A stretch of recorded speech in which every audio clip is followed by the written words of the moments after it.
Well, I believe we've all seen some movies lately, so Yes, Owen got to see a movie that he even asked Bobbie to go, and Bobbie's like, I don't know, I don't think I can do it. I had other plans that night. Oh, bull.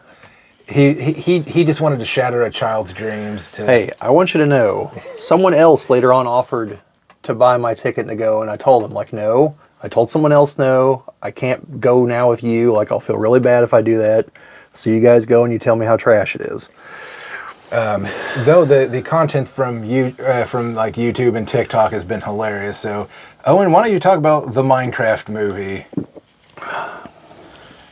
Well, it's not the Minecraft movie, it's a Minecraft movie.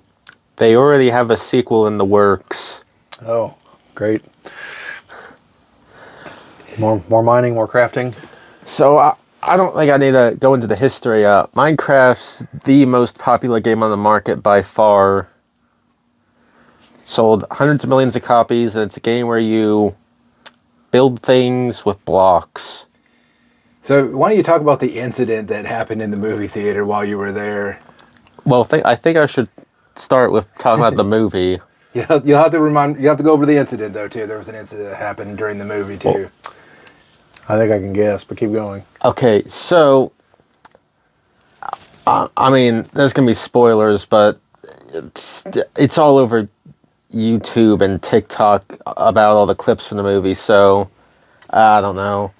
So the main character is Steve, played by Jack Black, who as a child he yearned for the mines, but no, he has to go work a boring office job until he just decides to go back to the mine, and he finds a crystal that takes him to the Minecraft world where he can express his creativity. Yeah, the moral of the story is that creativity is good. Okay. So kind of like the Lego movie? Yeah, except that this is like way worse. Sure. Because the Lego movie actually had like good characters and Substance. so but then Jack Black, Steve goes to the Nether, which in the game is basically hell, and there's no creativity there. And oh no, there's a bunch of evil pigs who want to destroy creativity. And they're the villains. Okay. So how does Jason Momoa factor into all this? Okay, well, Jack Black, like, gets captured by the piglins, but he sends his Minecraft wolf to the real world with the crystal to hide it. He hides it in Steve's house, but somehow gets to his storage unit. That's not explained, but that's like one of like 50 different plot holes. So essentially, Jason Momoa was a deadbeat middle-aged man who used to be a video game star in the 80s, but is now like washed up and... Did his character ever consider male modeling? No. No, we're already in unrealistic territory then. I've seen how women react to Jason Momoa. Like, he would not be unemployed. Now, did he ever play Donkey Kong? No. Try to become the king of Kong? No, he's not going to pull a Billy Mitchell. And Yeah, be careful there, guys. I really don't want to get sued. He's real sue happy. No, Jason Momoa plays some made-up beat-em-up game. Okay. Okay, so essentially, he buys this storage unit, thinking that there's like what's like like some rare Atari in there, but it's just an empty box. But he finds the crystal and doesn't think anything of it at first, which means that you get to the other three main characters because there's like 5 of them. That sounds like a movie I've seen before. Well, it's better than having 10 main characters. Yeah, The Eternals. I was gonna say Jim knows what movie I'm talking about. Apparently. The Eternals? Yes. Okay, so then you have I don't know, Natalie and her brother, who the only lore you get about them is that they're moving to this town because their mom's dead. Okay. That's mentioned in one line and never brought up again. So like, because like her house is there and they inherited it, or like she liked the town, or like No, like how does one affect the other? I don't think it's explained, but no, and Okay. and then their neighbors, this the fourth main character who It's this woman who like runs a zoo out of her car. That's not relevant to anything. It's just supposed to be quirky, That sounds like a movie unto itself. and she does nothing throughout the entire movie. Zoo car. Like as bad as this sounds, she's essentially like the token black character. Oh. Well, you know, it wouldn't be the first time they made a movie just about a car. They didn't even have a car in it until, you know, just different points in the movie. Dude, where's my car? Yeah. Yeah. So Wow.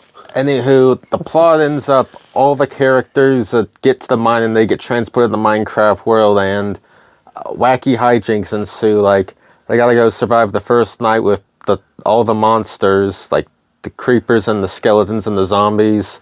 Yeah. It's Minecraft. What do you want me to say? All right. So, So, what about this incident in the theater? Well, the point being the movie, it's another like MacGuffin plot. They got to get in and stop the bad guys from using it Yeah. to turn the world into evil place. So I heard the Drinker's review of it. He wasn't very kind to it, but he's like, this is basically just a big stupid movie, but somehow it's probably going to make $1 billion just because it's Minecraft. Does that sound about right? Yeah, that sounds about right. The movie seems like it was made just to have, you know, moments that you can like point it at it and be like, wow, he said the thing. yes, it's meme-worthy moments, like the chicken jockey and... Well, that was going to be my question. Was the incident in the theater involving that? Yes, it was, because you see, the audience reaction to the Minecraft movie is half the movie unto of itself. So Pointing kind of like a live viewing of the Rocky Horror Picture Show. Yes, where people have to shout out the lines in the different parts, like Yes, and throw food at the screen. kick the tire. Yeah. But what happened? What happened when people were... So in my theater, every time a line from the trailer like was said, like the Nether, Flint and Steel, or Chicken Jockey, like everyone would just start clapping. Well, that's better than throwing live chickens at the screen, which is what I've heard people have done. Well- or, you know, like not so live, but used to be live chickens, if you know what I mean. Well, no, yeah. Yes, there's been videos of people like throwing popcorn, throwing drinks, bringing a chicken into the theater, like a live chicken, like tackling a theater employee. Well, didn't a woman get mad at the people at your theater? Yes, in my theater, there was this like woman who wasn't next to me, but was next to one of my friends, who was just like seething at these like teenage boys laughing at the funny Minecraft movie. Well, I remember whenever I went to go watch Mortal Kombat. So way back in the before time, there were like kids, like 7 and 8 year old kids in the theater, and they'd be like, "Oh, Scorpion and Sub-Zero," and I'm sitting there like, you should have no idea who these characters are. Like, this is an insanely violent video game. You should not have played it. Like, this movie should not be PG-13. What is going on That's here? why they have the ESRB rating now. Yeah. Wasn't Night Trap a big part of that too? Yes. Yeah. Yes. But yeah, so I sympathize for you, and like I've been to movies like that. Also, when I went to go watch the last Twilight movie. Oh no, I didn't care. In fact, I was actually one of the people clapping at first. Well, whenever I saw the last Twilight movie, which by the way, someone else paid for it, I had nothing better to do. I've not seen any of the others ever. Towards the end of the movie, where there's the whole like the dream sequence of the big battle where all kinds of named characters die. Like, the reaction in that theater was great. They were like, "Oh my god, that's not what happens in the book." And I'm like, first of all, I was laughing. I was like, now you know how it feels. But second of all, like, I've not seen a single other Twilight movie. I know exactly what's happening because I paid attention. This isn't really happening.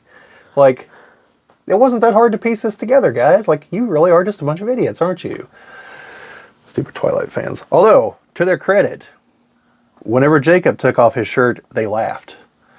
They weren't like, woo! They were like, God, stop. I was like, all right, fine, ladies. I kind of thought that's what you wanted out of the movie, but all right. But, so, would you recommend the Minecraft movie for people to go watch? Hey, I wasn't done. Go ahead. Well, then keep going. No, well, so this woman was like saying things like, "Oh, you better all quiet down, or I want my money back." Taking her phone flashlight and like shining it back to where the kids were sitting, thinking I was gonna do something, and then, at the end of the movie was great because like when everyone stood up, she like started like yelling at them, cussing at them, and they just fired back immediately. Well, see, what they should have done is one of them should have gone out and told them and say, "Hey, there's a crazy lady shining her light in her face. Can you get her out of here?" Well, no, but what? Just to see how pissed off she'd be when she got escorted out. Well, you know, and I would get it if it was a good movie. Like, if you're like trying to like watch a good movie and somebody's just ruining it, but... Yeah, if you're watching like Schindler's List and things like that's going on, like, you know. Well, first of all, people should be clapping. What was my point? It's a serious movie, like, you know. Well, no, I think actually her husband like stood up and went to go get like security because the kids were clapping. But no, People clap in a theater. I mean, I think it's stupid. No one's there to hear it, but like, people clap. You know, the last time I remember somebody clapping in the theater was, I think, the opening crawl for The Phantom Menace. Oh, no, I've heard clapping way more recently than that.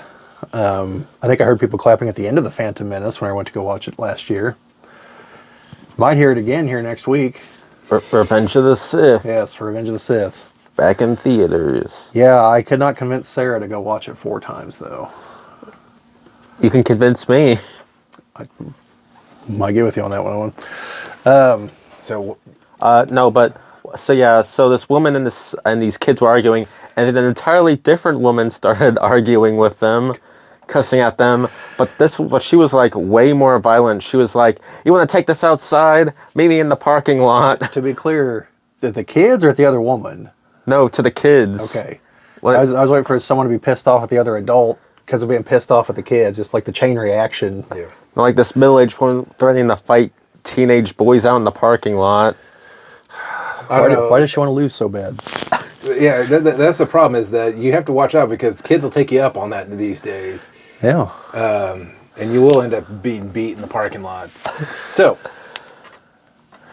The movie, in my opinion, my honest rating in the movie, based on its plot, its characters, and everything, it's like a 3 Now, is that a 5 or out of 10? out of 10. Okay. The movie is absolute garbage. Wow. The plot is a bare bone plot made out of cliches and tropes with a subplot where like a side character tries to romance one of the villagers from like the game. Okay. That goes nowhere. I think that was Stifler's mom. And just like Jack Black plays himself again. Yeah. That was, I'm sure everyone watching this by now has heard that Val Kilmer passed away a couple weeks ago. That was one of the things I heard someone mention about Val Kilmer was like, unlike a lot of other stars that become famous and well-known, like he never played himself, you know? Because like if you look at like Christopher Walken, I like Christopher Walken. But a lot of his later roles, it's just, all right, Chris, you be you, do your thing, you know? And then like Al Pacino is just like the screaming guy. You know, Robert De Niro's the wannabe tough guy. And except for the new movies, where he plays 2 wannabe tough guys that try to kill each other or something stupid. Like Chris and I saw the trailer for that, and we were just like, what in the hell is this? Like they couldn't get another guy, so they had to get just Robert De Niro twice. Well, yeah. But yeah, like to your point, that's the thing I've never really liked about Jack Black is he almost always just plays himself. I think Enemy of the State's one of the only movies where he doesn't. Because he's just like one of the random background... Because like all the random background goobers in that movie have all gone on to do other things. Well, I got another one that he doesn't really play himself, because I actually had almost forgot he was in it. Hang on. Day of the Jackal? I don't know about that one. He's an arms dealer. The sight's off by like 2 degrees, and Bruce Willis shows him how to sight it back in by, you know, blowing his hand off. And then the rest of him. Yeah. No, I was King Kong. Yeah, that's right. Yeah. Okay, I'll give you that one, Jim. Because he plays a very...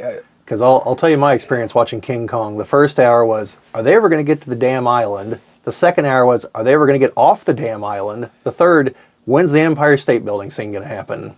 Well, yeah, the whole middle part, it's like, how would anybody survive this? Like, would they fall down in the chasm with all of the giant insects? Yeah, I mean, God, Peter Jackson made that, right? Yes. Like, God love him. Like, he made like the greatest, second greatest trilogy known to man. But like, come on now. Like, he should have just gone back to horror movies. Like, have you guys ever seen The Frighteners? By any chance? Michael J. Fox, he's a guy who can see ghosts. Gary Busey's son, is it Jake Busey? He's like one of them. And anyway, great movie. I believe that's the movie that has one of my favorite lines ever. When a man's jawbone drops off, it's time to reassess the situation. No, but just, yeah, the Minecraft movie, I mean, the characters are bland, and the movie's essentially, wow, look, it's that thing from the game. Wow, look, it's that other thing from the game. I think it was nice so that they did pay tribute to a fallen Minecraft YouTuber. I did like the cameos in the movie because it had multiple YouTuber cameos, including paid tribute to this one YouTuber, Technoblade, who actually passed away of cancer. So that was nice. But yeah, just the rest of the movie, it wasn't good. Well, Owen, thank you for taking one for the team. This has been a clip from one of our podcasts. The link to the podcast that this is from will be down in the description. And if you like what you saw here, like, share, subscribe, all that fun stuff. This is YouTube. Presumably you know how it goes. Thank you for watching, and see you folks later.